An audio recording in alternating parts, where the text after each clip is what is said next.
1, 2, 3. Are you stuck trying to figure out how to grow your creative business? Or maybe you don't even know where to start. Hi, I'm Thomas, and I run a 6-figure creative business from the comfort of my own home. I built this from scratch. No big investments, no shortcuts, just consistent strategy and a little bit of hard work and a little bit of luck as well. If you are a creative, whether you are a musician, designer, and you are trying to turn your passion into a sustainable business, this video is for you. Because today we're going to talk about how to invest in your creative business. This isn't going to be generic advice like work harder or sell more. I'm going to give you real strategies that I've used to build and grow my business into something practical and sustainable. By the end of this video, you're going to know how to invest in yourself to become the best kind of artist and creative you could be, how to invest in your growth to amplify your reach, and how to invest in your business to create systems and scalable income streams. Okay. Before you grow your creative business, scale your income, or attract clients, you need to first invest in the most important thing in your entire business, yourself. I want you to think about it this way. If you aren't continuously improving, changing, and growing, then you are limiting the potential that I know you have before you even get started. When I began my journey, I didn't have any resources. There was no one talking about this stuff. I had to rely on learning, practicing, and finding ways to make constant progress myself. And if I'm gonna be totally honest, that was the best foundation I could have built. Okay, let's just dive into it. You have to learn skills, but what ones? Well, the ones I want you to focus on are skills that scale, skills that prioritize value to potential customers. Now, I'm not saying you to completely deny your interest in the things that you like to do. That's super important, and we're gonna have to take that in consideration. And if you have something that you're already good at that you can lean into, let's leverage that. So a skill that scales would be something like writing or editing or something like that. But how do we find skills that scale? That's a good question. This is where market research is gonna come in real handy here. Whatever you're into, wherever you want to start making money in that area, I want you to start focusing on the communities that are there. That's probably where you're going to find some of the best information. Get in there, get in there, talk to people. What are they asking for? What are their pain points? What gets them emotional? What do they want to talk about on a day-to-day basis? You're not really going to learn this stuff unless you actually get in there and get your hands dirty. I would also start taking a look at the influencers and the micro influencers in that space as well. These are the people that are doing it probably full-time or at least part-time, so they've already got some strategies figured out, meaning you can take a look at what they're doing, assess if it's working or not, and see how you can steal their ideas. Now, I don't mean steal as in a one-to-one copy, but I mean steal as in you can take the essence of what they're doing and mix it with your own skill set that you're learning to create something unique, right? That sets you out from that other person. Because really, I've said this in other videos, if you're just copying people, you'll never pass them, right? You'll never be as good or better than them. You're just gonna always be a cheap copy, right? Let's do something unique here. So I would say don't spread yourself too thin. Let's pick one skill and then maybe one soft skill and try and scale those, okay? For me, my 2 skills were 3D art and education. I was super interested in 3D, and during the time before the pandemic, I noticed that people were starting to get really into it. People were really starting to ask questions about, how does this 3D stuff work? I really want to try it myself. And I already had a background in educating. In my previous job, I was an educator. I would train up people in my tech company using really complex software. So I learned how to take small groups of people and really educate them on complex topics and have them understanding these complex concepts in like really short amounts of time. I got pretty good at it. So those were my 2 skills that I decided to leverage really early on. Soft skills, do not underestimate them, okay? They may not seem like they really complement things sometimes, but trust me, they act as multipliers, right? If you're really good at 3D, you can only really get linearly better, right? But if you can throw education into the mix, the amount of people that you can help and the value that you can bring becomes exponential. At this stage, you've probably gathered a lot of information and you have a rough idea of what you want your product to be. You know your skill set and you know what you want to lead into. But for people that are really struggling on what to offer, here's my best advice for you. Create a simple offer that solves a big problem. The problem you're solving doesn't have to be super complex. The solution doesn't have to be super complex. Sometimes, and most of the time, simpler is better. And it's more scalable, right? Let's sit back down. Can I put this in my collar? Step 2 for investing in yourself is create a continuous learning system. That means creating a weekly learning plan, reflections, goal setting high goals. I found the best way to grow as fast as possible is to create mini projects and complete them from start to finish. You don't really want to overwhelm yourself by creating a massive project, getting burnt out halfway through and then feeling the failure of that. What you want to do is pick one thing that you want to learn, create a project out of that and do it start to finish. That's how you're going to learn. You're going to gain confidence with every single project you finish. You're going to gain speed and momentum. And if you really want to observe yourself and if you really want to get better, document your progress. It balance learning and doing. If you do a tutorial, make sure that you create something of your own where you're taking those concepts and sort of like implementing them in your own way. You have to learn how to do that. At the beginning, things are going to be really hard, but I will encourage you to stay consistent, not perfect, okay? Put out bad art, put out crappy art, crappy writing, whatever, who cares? Put it out. Get all the bad stuff out of your brain first, right? When all the bad stuff is out, the only thing that's left is good. Okay, keep going. Next step to self-investment, and probably the most important one, is shifting your mindset. Now, I get that. That sounds corny. But this is one of the biggest pitfalls all creatives have, and one of the main reasons that creatives do not succeed in a business world, because they are unable or refuse to shift from a creative mindset to an entrepreneurial mindset. Seems to be this stigma around creativity where if you're into marketing yourself, self-promotion, you're not an artist, you're a businessman. And I just don't agree with that. I think business and marketing is a creative skill on its own, and it's an important skill for creatives to learn because this is your vehicle of how you get your art out there. If you just want to create and you don't care if no one sees your art, that's fine. But for people that want to be seen, this is how you do it. You're going to have to learn. So how do we do that? How do we make that mental shift? Well, the biggest thing, and I want you to focus on problem solving, not just creating, okay? Identify the value that you provide, whatever it is. Understand your audience needs, whatever that is. Position yourself as a problem solver and then build trust by offering value first. For example, if you're a copywriter, your value to businesses is that you can write copy that convinces people to buy. That's the problem you're solving. Let's talk about financially investing in yourself. There's nothing wrong with furthering your education by like buying courses, getting coaches, mentors, whatever. But when you do that, I want you to think about something, okay? Make sure you prioritize value over price. So if like a $25 course is covering like literally everything you need, but there's a more expensive course that isn't really right for you, but it's more expensive and you feel like, oh, maybe this will be better, just get the cheaper course, okay? It's gonna cover more of what you need specifically. That $25 is gonna be much more valuable to you than spending $1,000 on the course, okay? Just be smart with what you're doing. The most important thing I can say as someone who makes courses for people, the people that I see go on after they do our courses and are successful are people that take what they learn in the course and implement it in their own way. And the fifth way to invest in yourself, probably the most important way, are to build habits that support your own growth. Let's picture you're a little seedling just buried in some dirt. You're gonna have to make sure that you're getting enough water so that you can grow. This means prioritizing your mental health and your physical health. I don't believe in that starving artist bullshit. I don't believe in the starving artist bullshit where like the best stuff is made because of all the trials and tribulations that person's been through. It does make brilliant art, but I don't think it's a natural state to be in, and I don't think people should strive to be in that state at all. So what does that mean? You're gonna need a morning routine. Nothing crazy, you don't have to get up at 5 a.m. like these influencers do, but go to bed at a reasonable time. Brush your teeth, make your bed. All that stuff that makes you feel like you're in control of your life is super important first thing when you wake up in the morning. Prioritize your mental health, right? Have scheduled downtime for your phone. Separate your work and your personal life. Have a social life. If you don't have any friends, find friends online. That's good enough. When you're prioritizing your physical health, work out 30 minutes 3 times a week and your life is gonna change, I guarantee you. Shower regularly. If you live in a country where you don't get a lot of sunlight, like me, I live in Canada, I don't get nearly enough sunlight, make sure you take your vitamin D every damn day. Take your vitamin D every damn day. I used to think I suffered from really bad depression, and then I started taking vitamin D. I started taking about 4,000 milligrams of vitamin D. Turns out I was severely deficient in vitamin D. And I still have my issues, but it's literally changed my life just by taking 4,000 milligrams or whatever a day. Absolutely amazing, changed my life. Okay, welcome to level 2. Now that you've invested in yourself and you've started making good habits and you've identified your skills and you've started to learn them, it's time for the next step, growing your reach and visibility. At this part in your career, you're gonna be shifting from just being a skilled creative to someone that people actually and actively want to seek out. I've grown a lot of social media platforms to hundreds of thousands of subscribers and followers.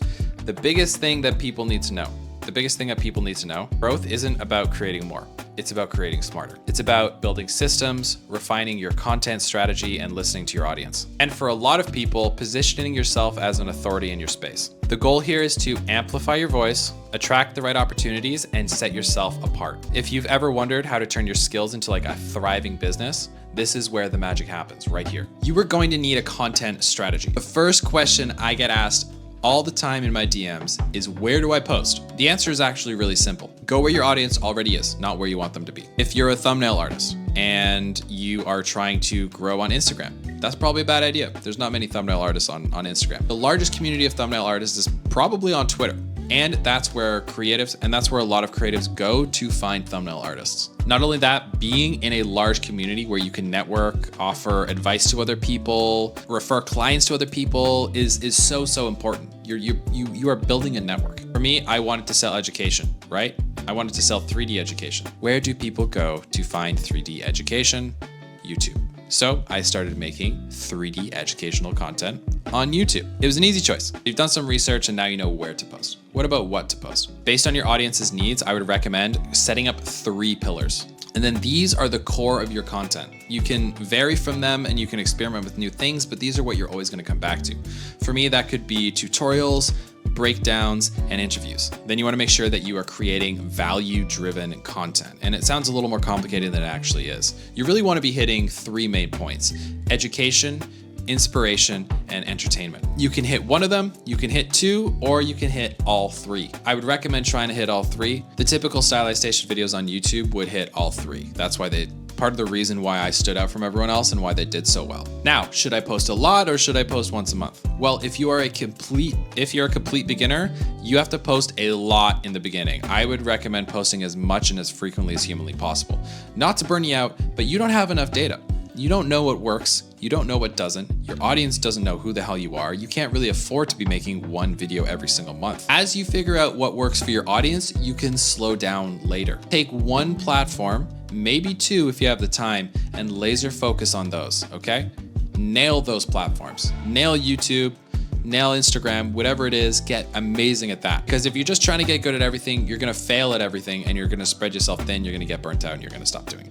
Social media is about creating value and creating topics that people already want to talk about. So ask yourself, what is my audience like eager to talk about, right? What's going on right now that no one's making content on, and then you make it and then people are inclined to come and be like, yes, thank you. I've been wanting to hear stuff about this. That's the kind of reaction you want from your audience. And a good YouTube idea will promote itself, right? So if you're making YouTube videos, spend time on the creation of the idea itself. So why do I tell you to grow on social media? Well, it's a numbers game.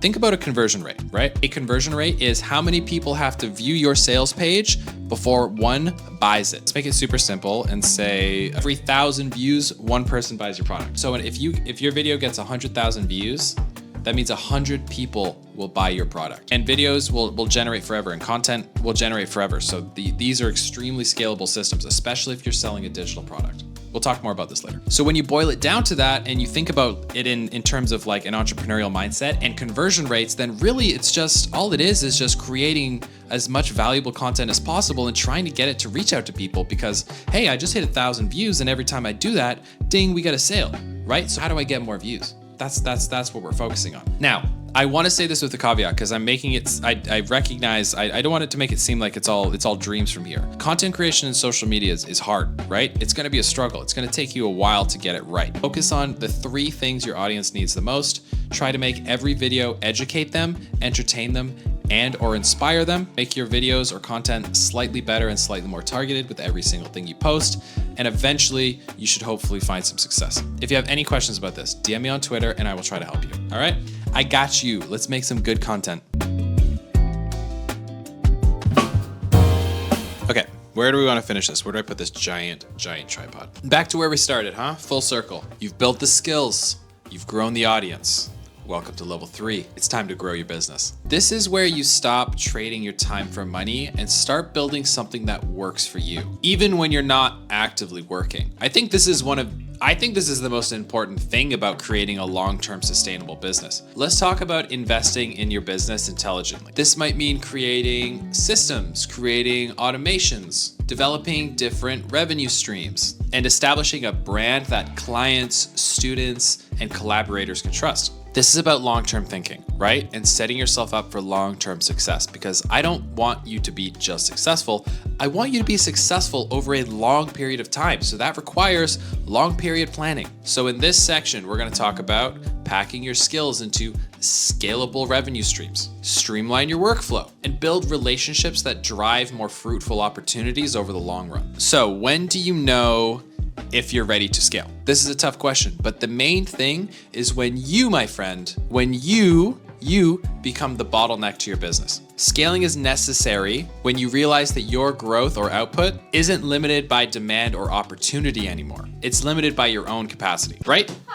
Oh shit. It's okay, you just scared me. What's up? Babe, you scared the fuck out of me. Do you want to come say something? Come say something. Popular.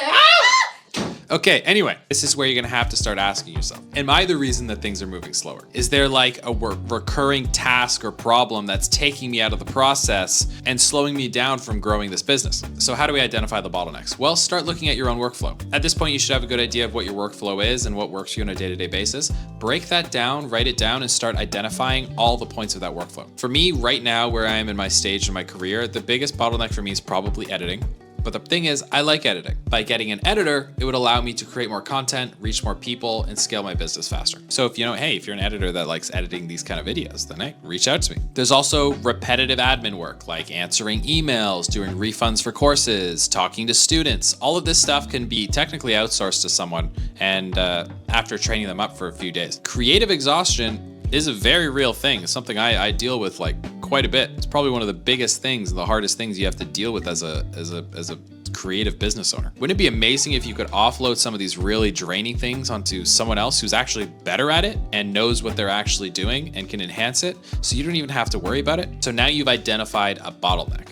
What do you do with it? Normally there's two things that you can do. You can either delegate it or you can automate it. Delegation just means giving it to someone else. If I wanted to speed up my editing process, I would just hand it off to an editor, right? I've delegated that task to them. If you're offering a service like a one-to-one service like coaching or custom illustrations, your bottleneck is gonna be you and the amount that you are able to create. What happens if you have 1,000 people in one day after a post goes viral saying, hey, I wanna buy from you? You won't be able to fulfill that. This is where I want you to start at least thinking about turning what you know and packaging your knowledge and your skill set into some sort of repeatable package that can be sold over and over and over again without needing your input. This can be courses where you create step-by-step guides where you teach someone how to make their own damn drawings. Artists can offer brush packs, assets for 3D artists, like the list goes on. When creating these products, I want you to focus on creating evergreen products, okay? Evergreen. These are products that are going to have a long lifetime. Evergreen products do not lose relevance over time. For example, a course on mastering character design where it covers all the fundamentals of character design. That's timeless. This is going to be valuable for years compared to like a software version specific tutorial. Another thing to think about is subscription models, something I really want to start exploring more. Offering value through memberships, Patreon, where members can receive access to exclusive content like Q&A sessions or early access to your work or access to extra content is going to be really valuable. Imagine you have 1,000 people paying $4 a month. It's $4,000 a month for what? Extra video a month? Like, could be very, very lucrative. I'm gonna do a full video on how to price these products in the future because that is a full art form in itself, and I've learned a lot pricing stuff. My general rule of thumb is if you don't get a lot of views, then focus on higher price ticket items so you don't have to sell that much and you're still able to sustain a relatively decent income. And if you are someone that gets a lot of views or gets a lot of volume views on your content, you can price things a little lower and beat people out with pricing. Because if you're getting 1 million views on your tweets, then you can price things really low, right? Those are reaching a more general audience. You can price things lower and beat out the competition. Remind me in a future video to talk about increasing conversion rates too, because that's a fun topic. Sorry, I'm getting off track. For automation and delegation, start with those simple tasks first. So emails, scheduling, management stuff, even like posting on social media, you can probably focus on delegating that first. Give them a single task and then make sure they can do it well before expanding their responsibilities. Okay, so you've got things going on. You got a lot of things automated, delegated. You got a lot of people watching your videos.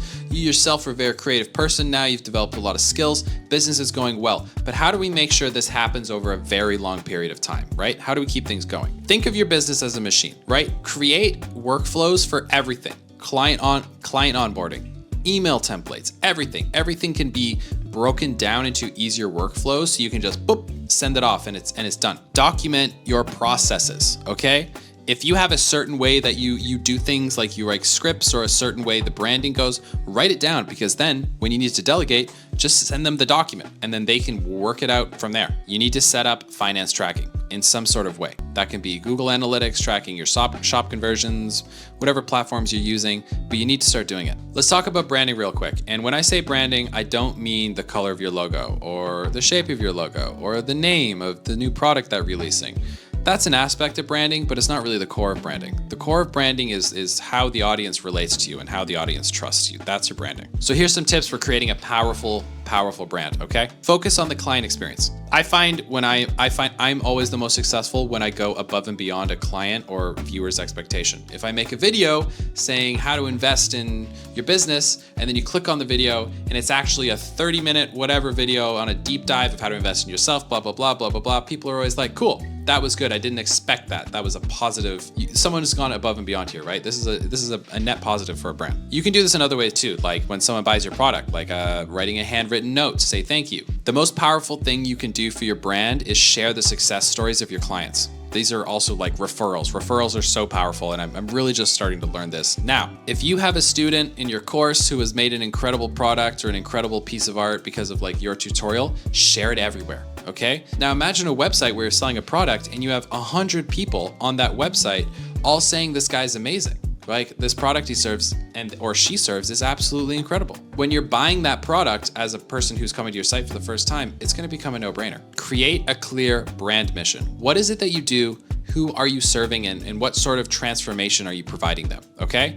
Make sure that is really clear in your branding. That's why Instagram has a bio, Twitter has a bio, YouTube has an about me. Fill that, right? If you're making a YouTube video, make sure you're explaining what your values are, like all the time. Let's say you're a character designer, and your mission is to empower indie game creators to tell unforgettable stories through impactful character design. Something like that, off the top of my head. And then after you've sold something, the relationship with the customer isn't really over, right? It's just starting. So after they've bought something and a few months pass, follow up with them. Hey, what did you like? I'm really invested in this product. I would love to know what you think. Is there somewhere where we can improve? What got you really excited?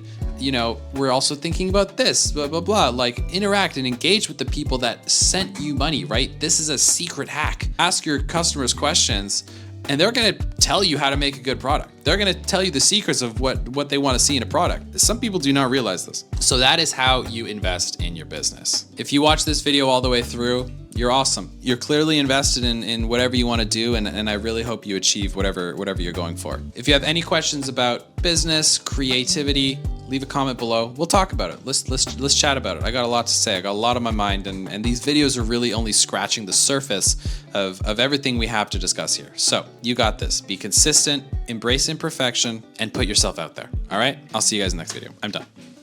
We're done.